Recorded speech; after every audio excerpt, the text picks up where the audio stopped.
آخر کار موسیٰ علیہ السلام کو اللہ کا حکم ہوا، فَأَسْرِ بِعِبَادِي لَيْلًا، کہ راتوں رات تو میرے بندوں کو لے کر نکل جا۔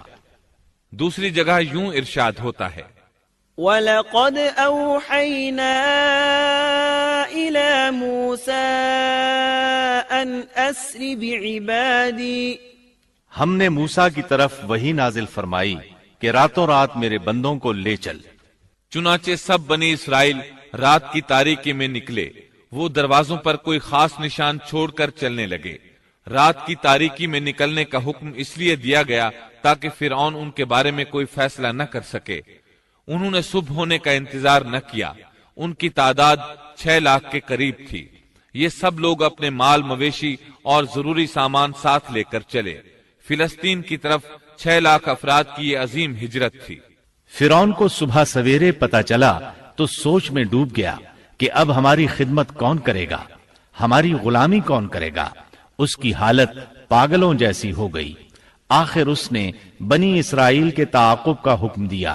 اللہ تعالیٰ اس موقع پر سورۃ الشعراء آیات 57 تا 60 میں فرماتے ہیں، فَأَخْرَجْنَاهُمْ مِنْ جَنَّاتٍ وَعُيُونٍ وَكُنُوزٍ وَمَقَامٍ كَرِيمٍ كَذَلِكَ وَأَوْرَثْنَاهَا بَنِي إِسْرَائِيلَ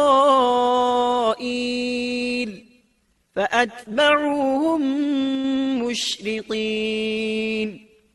آخر کار ہم نے انہیں باغات سے اور چشموں سے اور خزانوں سے اور اچھے اچھے مقامات سے نکال باہر کیا۔ اسی طرح ہوا، اور ہم نے ان تمام چیزوں کا وارث بنی اسرائیل کو بنا دیا۔ پس فرعون کے لوگ سورج نکلتے ہی ان کے تعاقب میں نکلے، یعنی فرعون طلوع آفتاب کے وقت ہی ان کے تعاقب میں لشکروں کی تیاری کے ساتھ نکل کھڑا ہوا۔ موسیٰ علیہ السلام بنی اسرائیل کو لیے بحر احمر کے ایک کنارے پہنچے۔ بحر قلزم بحر احمر ہی کا ایک کنارہ ہے۔ انہوں نے پیچھے مڑ کر دیکھا، کیا دیکھتے ہیں کہ فرعون اپنے لاؤ لشکر کے ساتھ بھاگا آ رہا ہے۔ بنی اسرائیل گھبرا گئے کہ اب کیا ہوگا۔ سامنے ٹھاٹھے مارتا سمندر اور پیچھے فرعون اور اس کا لشکر۔ اللہ تعالیٰ اس موقع پر سورۃ الشعراء آیت 63 میں فرماتے ہیں، فَأَوْحَيْنَا إِلَى مُوسَىٰ أَنِ اضْرِب بِّعَصَاكَ الْبَحْرَ فَانفَلَقَ فَكَانَ كُلُّ فِرْقٍ كَالطَّوْدِ الْعَظِيمِ۔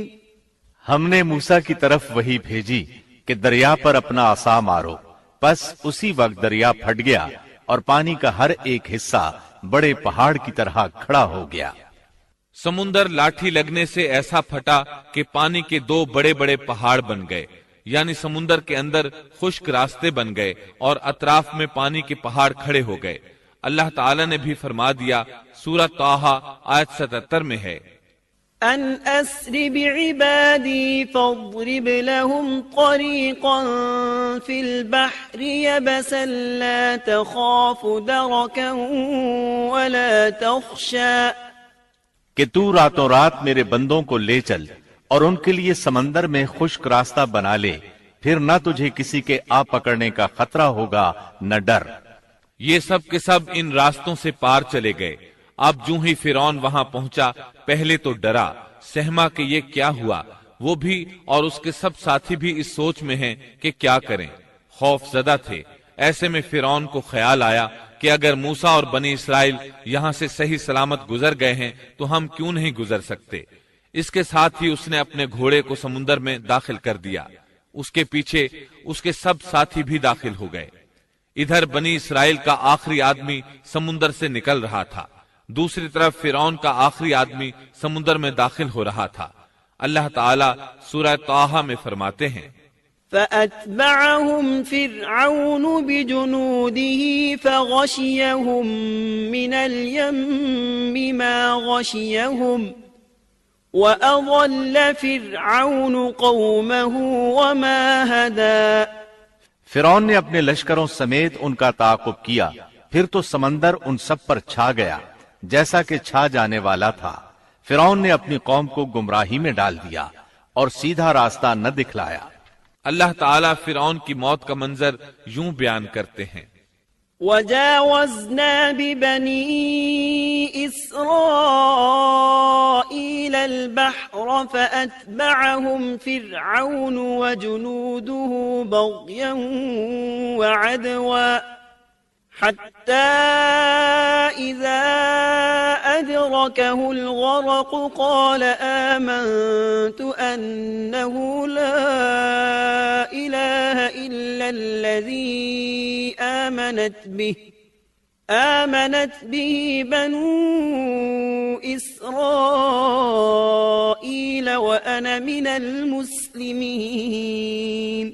اور ہم نے بنی اسرائیل کو دریا سے پار کر دیا، پھر ان کے پیچھے پیچھے فرعون اپنے لشکر کے ساتھ ظلم اور زیادتی کے ارادے سے چلا، یہاں تک کہ جب ڈوبنے لگا تو کہنے لگا کہ میں اس ذات پر ایمان لاتا ہوں کہ جس پر بنی اسرائیل ایمان لائے ہیں، اس کے سوا کوئی معبود نہیں اور میں مسلمانوں میں سے ہوں۔ لیکن جب موت کے مرحلے شروع ہوتے ہیں تو توبہ قبول نہیں ہوتی۔ اس نے جب یہ کہا کہ میں ایمان لاتا ہوں تو اللہ تعالیٰ نے جواب میں فرمایا، الآن وقد عصيت قبل وكنت من المفسدين فاليوم ننجيك ببدنك لتكون لمن خلفك آية وإن كثيرا من الناس عن آياتنا لغافلون۔ جواب دیا گیا کہ اب ایمان لاتا ہے اور پہلے سرکشی کرتا رہا اور مفسدوں میں داخل رہا، سو آج ہم تیری ناش کو نجات دیں گے تاکہ تو ان لوگوں کے لیے باعث عبرت ہو جو تیرے بعد ہیں، اور حقیقت یہ ہے کہ بہت سے لوگ ہماری نشانیوں سے غافل ہیں۔ مطلب یہ تھا کہ ہم تیرے بدن کو زمانہ گزرنے کے باوجود باقی رکھیں گے تاکہ تو لوگوں کے لیے عبرت کا سبب بنا رہے۔ اللہ تعالیٰ نے اس کے بدن کو باقی رکھا تاکہ لوگ عبرت پکڑتے رہیں اور وہ بعد والوں کے لیے نشانی بنا رہے۔ یہ اللہ تعالیٰ کی طرف سے اعلان ہے، لیکن لوگوں کی اکثریت اللہ تعالیٰ کی آیات سے غافل ہے۔